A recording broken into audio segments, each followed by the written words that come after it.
Many years ago, in Borneo, there was an English man named Clifford Macy who was young, handsome and very vain.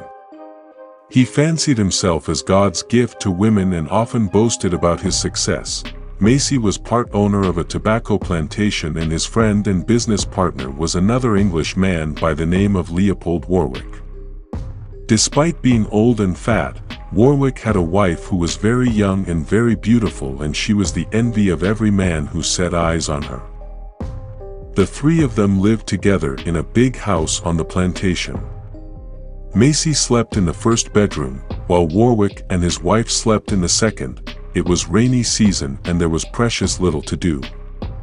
Macy was bored and he could find nothing that would keep him entertained. As time went on, he developed a passion for Warwick's wife and began to wish that he could have her for himself. He tried flirting with her, but she wouldn't have anything to do with him.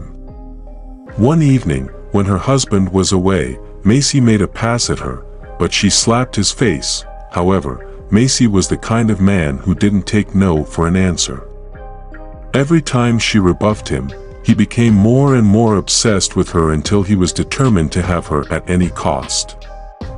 Although his heart was burning with a white-hot passion, Macy had a devilish and cunning mind.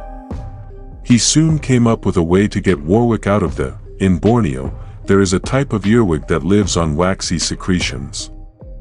It has a special liking for the human ear. It's so small and light that it could be crawling on your face and you'd barely even feel it.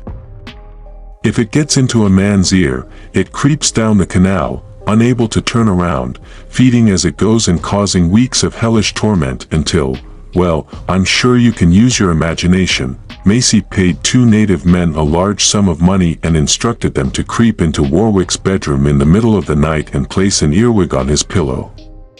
He went to sleep that night with a smile on his face and dreamed about the horrible fate that was about to befall his friend. It appeared that the men he paid had made a terrible mistake, and during the night they had gone into the wrong room and placed the earwig in the wrong man's ear. That was the beginning of weeks of unimaginable pain and agony. There was nothing the doctor could do for him. He lay in his room, tied to the bed with his wrists lashed to the headboard to prevent him tearing his ears off. Day and night, he writhed and screamed as the earwig crept and crawled and twisted through his head, slowly driving him insane. Occasionally, when the earwig was resting, Macy would get a break from his torment, but when it woke up, he would scream and scream and scream. The pain was so unbearable that being flayed alive, burned at the stake, put on the rack or even hanged by the neck would have been an act of mercy. Every time the doctor came to see him, Macy begged him to put him out of his misery. Then something very unexpected happened. Miraculously, the earwig crawled out his other ear. Macy had come close to the brink of death, but he had survived the torment. When he was well enough to talk, the doctor came in to see him. "I suppose they're going to call the police and have me arrested now," said Macy. "No," said the doctor. "They're not calling the police." "Why not?" Macy demanded. "I suppose they're trying to avoid a scandal." "No, they're taking pity on you.